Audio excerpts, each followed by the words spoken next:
여러분 안녕하십니까? 여수 MBC 뉴스투데이입니다. 여수 세계 선박람회를 앞두고 여수시와 조직위원회가 추가 예산 확보에 사활을 걸고 있습니다. 특히 이 같은 추가 사업비는 박람회의 핵심 콘텐츠를 더욱 풍성하게 하기 위한 것이어서 기대를 모으고 있습니다. 보도에 최우식 기자입니다. 2026 여수 세계 선박람회 예산은 기획재정부가 국제행사비로 승인한 248억 원. 여기에는 행사 수익 120억 원이 포함돼 있어서 사실상 국비와 시도비 64억 원씩 128억 원에 불과한 실정입니다. 국제행사 예산으로는 턱없이 부족하다는 지적이 꾸준히 제기됐던 이유입니다. 여수시와 조직위원회는 선박람회의 성공 개최를 위해서는 예산 추가 확보가 무엇보다 시급하다고 보고 다양한 방안을 모색하고 있습니다. 늘어나는 예산은 대부분 콘텐츠 강화에 투입될 예정입니다. 도심항공 모빌리티 UAM 행사를 전시와 체험 수준을 넘어 실제로 섬을 오가는 계획을 세웠습니다. 소규모 크루즈 운항 계획도 남해안 섬으로 가는 연안 크루즈 시범 사업으로 확대를 검토하고 있습니다. 이를 위해 우선 도비 128억 원과 시비 300억 원 등 428억 원의 예산이 증액됩니다. 여기에 88억 원의 특별교부세를 행정안전부에 신청해 박람회 예산에 보태는 방안도 추진 중입니다. 박람회의 핵심 콘텐츠 부분이 절실합니다. 그래서 핵심 콘텐츠를 발굴 중에 있고요. 핵심 콘텐츠 발굴 위해서 중앙정부의 지원이 또 문화체육관광부가 주관하는 K-미디어파크 사업을 유치해 200억 원의 사업비를 추가 확보하는 계획도 추진됩니다. 여수시와 조직위원회는 정부 각 부처를 상대로 선박람회 연계 사업을 계속 발굴해 건의한다는 구상입니다. 내년 초에 이곳 여수에서 대통령님 주재로 중앙지방협력회의를 개최할 예정으로 있습니다. 이를 계기로 해서 부족한 예산 확보에 최선을 다하도록 하겠습니다. 2026 여수 세계 선박람회 예산이 당초 계획보다 서너 배가량 늘어날 것으로 예상되면서 더욱 풍성해질 박람회 볼거리에 대한 기대감도 커지고 있습니다. MBC 뉴스 최우식입니다. 여수시가 중국에서 열린 세계 도시의 날 행사에 참가해 섬 박람회를 홍보하고 산둥성 관계자에게 박람회 초청장을 전달했습니다. 정기명 시장 등 여수시 방문단은 세계 도시의 날 국제 행사에 초청받아 지난 24일부터 3박 4일 일정으로 자매 도시인 웨이하이시를 방문했습니다. 방문단은 우호 협력의 상징인 웨이하이 여수문을 방문하고 개막식에서는 정 시장이 기조연설을 통해 섬 박람회를 적극 홍보했습니다. 방문단은 또 칭따오 총영사가 주재한 오창과 포럼 행사에도 참석해 박람회 홍보 활동을 진행했습니다. 초록빛이 가득하던 순천만 습지에 가을이 찾아왔습니다. 국내 최대 갈대군락지가 황금빛으로 물들며 장관을 선사하고 있습니다. 김단비 기자입니다. 드넓게 펼쳐진 갈대밭이 가을바람에 넘실댑니다. 여름 내내 푸릇하던 잎사귀와 줄기는 황금빛으로 갈아입었습니다. 갈대들이 몸을 부딪히며 빚어내는 소리와 바람에 흩날리는 금빛 물결에 보는 이들은 마음을 빼앗겼습니다. 가을 모습도 가을 모습들이 또 멋있네 보니까. 갈대가 좀 많이 피어 있고 여름에는 좀 푸른 그 느낌. 지금은 말 그대로 황금빛. 뻥 뚫려 있어갖고 시원하고 우선적으로 답답한 게 없으니까 대구에 살다 보면 이렇게 차들도 많고 이렇게 건물들이 많고 하니까 여기. 순천만 습지는 5.4제곱킬로미터, 160만 평의 빽빽한 갈대밭과 끝이 보이지 않는 갯벌로 이루어져 있습니다. 국내 최대 규모의 갈대 군락지로 철새들의 낙원이기도 합니다. 지난 주말 순천만 습지 일대에서는 갈대 축제도 열렸습니다. 갈대 울타리 엮기와 순천만 탐조 등 순천시의 생태 철학을 공유하는 프로그램이 운영됐습니다. 너무 좋죠. 이게요, 한 12월 달쯤 오면 더 좋아요. 이게 갈대가 그냥 이렇게 흔들거리고 그러면 너무 좋아요.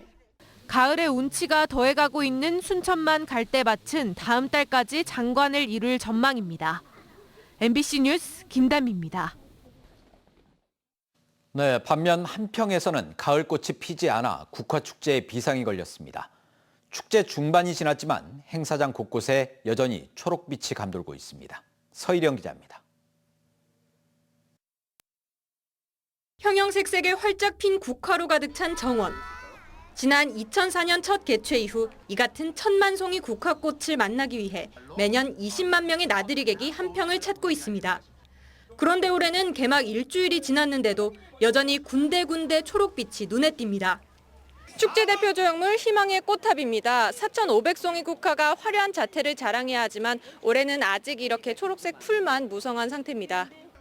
가을 정취를 느끼기 위해 야외를 찾은 관람객들의 발길에도 아쉬움이 묻어납니다. 꽃이 지금 기대 이하로 지금 안 피었잖아요. 그래서 그게 좀 아쉽고 그래도 이제 날씨가 좋고 하니까 딸이하고 이렇게 바람 쐬러 오는. 전문가들은 추석 이후까지 이어진 이상고온 현상을 원인으로 지적합니다.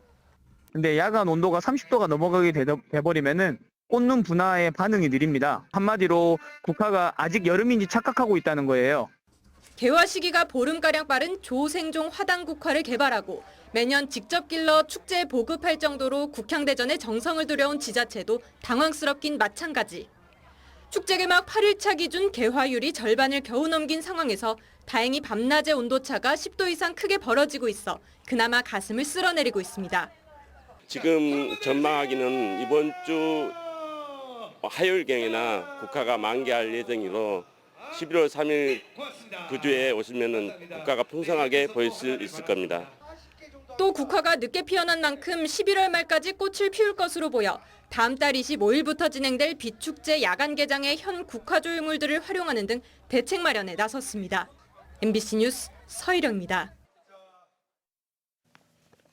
12번째 한국 시리즈 우승에 1승만을 남겨놓은 기아 타이거즈가 오늘 오후 삼성 라이온즈와 5차전을 갖습니다. 현재 3승 1패로 앞서고 있는 기아 타이거즈는 양현종 투수를 선발로 내세워 정규 시즌과 한국 시리즈 통합 우승과 함께 12번째 한국 시리즈 재패를 확정한다는 전략입니다. 기아가 승리할 경우 통합 우승은 지난 2017년 이후 7년 만이며 홈구장에서 우승을 확정짓는 건 지난 1987년 이후 37년 만입니다. 하수관로 매설공사로 인해 여수 신월동 하수 종말처리장 인근 도로 일부가 내년 3월까지 통제됩니다. 여수시는 신월동 하수종말처리장에서 송현 삼거리, 롯데케미칼 사택 교차로와 신기 삼거리 일부 도로의 차량 운행을 통제한다고 밝혔습니다. 하수관로 매설공사는 재처리시설 한 곳과 공급관로 18.6km를 설치하는 사업으로 여수시는 가급적 출퇴근 시간대를 피해 공사를 진행할 계획이라고 설명했습니다. 북미 최대 한인마트 온라인몰에 국내 지자체로는 처음으로 전남식품관이 문을 열었습니다. 전라남도는 온라인 쇼핑몰 개설을 기념해 미국 뉴저지 H마트에서 기념 행사와 판촉전을 열고 김과 쌀을 이용한 냉동 김밥의 시식 행사 등을 진행했습니다. H마트는 미국과 캐나다 등의 120여 개의 매장을 보유한 북미 최대 한인마트며 온라인몰 개설을 계기로 전남 농수산식품의 북미 판매가 증가할 것으로 예상됩니다. 전라남도가 겨울철 어선 사고 예방을 위해 오는 12월 9일까지 연근해 어선과 낚시 어선을 대상으로 합동 점검에 나섭니다. 전라남도는 최근 3년 동안 점검에 참여하지 않은 어선과 최근 5개월간 사고 이력이 있는 어선 등을 대상으로 각종 장비의 작동 상태를 확인하고 산업재해 예방 내용도 점검할 예정입니다. 3경기 무패 행진을 이어가던 전남 드래곤즈가 천안시티 FC에 패했습니다. 전남 드래곤즈는 지난 26일 광양 축구 전용구장에서 열린 K리그2 36라운드 경기에서 0대2로 천안에 승기를 내줬습니다. 이에 따라 정남의 승점은 50점으로 3위인 서울 이랜드FC와 2점 차를 유지하고 있습니다. 한편 4위를 지키고 있는 전남은 내일 1위인 FC 안양을 상대로 원정 경기를 치릅니다.